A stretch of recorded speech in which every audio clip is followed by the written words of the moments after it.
Hey guys, Max here with another Ashlands video.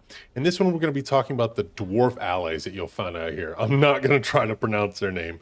We're going to go over what they're about, what's in their crates and their buckets and things like that.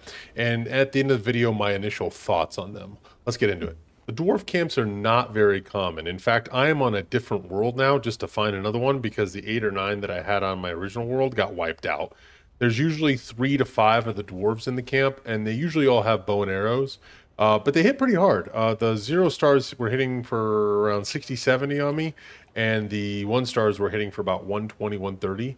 But the problem is they do not have a lot of health, and they will constantly attack the monsters that are around their base in Ashlands. And if you were to just stand here AFK and monsters were outside, these guys will inevitably die. And I think that's a credit to just how dangerous this area is, especially if there's a monster spawner nearby. These guys are not going to have a chance unless you come in and help real quick.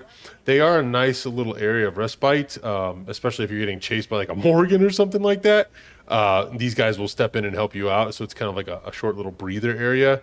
But beyond that, these guys don't really last very long. So let's talk about what's in their camp. First of all, there's this barrel of wine kind of thing. If you break this open, at least on the test branch, they don't get angry.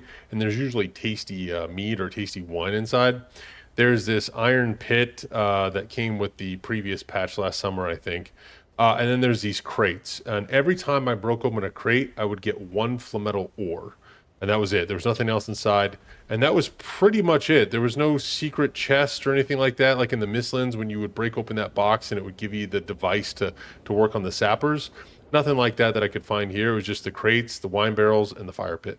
And the dwarves do get mad if you decide to hit one of their crates with a fire pit or their little ward here.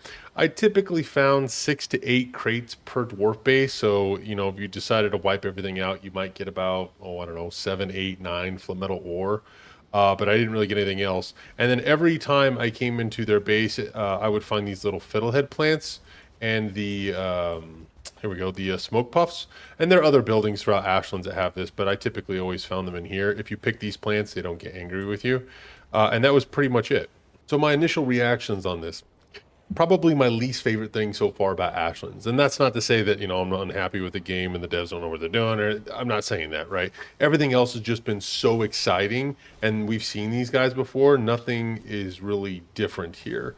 In fact, I feel like it's kind of a step down from the Mistlands area, because the Mistland area, you had to decide, do you want to keep these guys around and use them as like a secondary base for helping kill stuff? Or do you want to wipe them out and steal their device so that you can start getting the sap? There's nothing like that here. It's just maybe 6 to 8 flametal ore and an iron pit, right? And so, in my opinion, this is going to be just a temporary area to take cover from all the dangers out there. And eventually, once these guys get wiped out, then you'll just take their loot and move on. But this is just my opinion. I mean, the devs probably won't see my feedback. I'm just a little YouTube channel. What do I know, right? So, and this is still the public test branch, right? Maybe they'll upgrade this a little bit or change it in some way. Who knows? But that's it for the dwarves. If you feel like I deserve it, hit the like button down below, subscribe to the channel for more Valheim content, and I'll see you in the next video. Thanks for watching.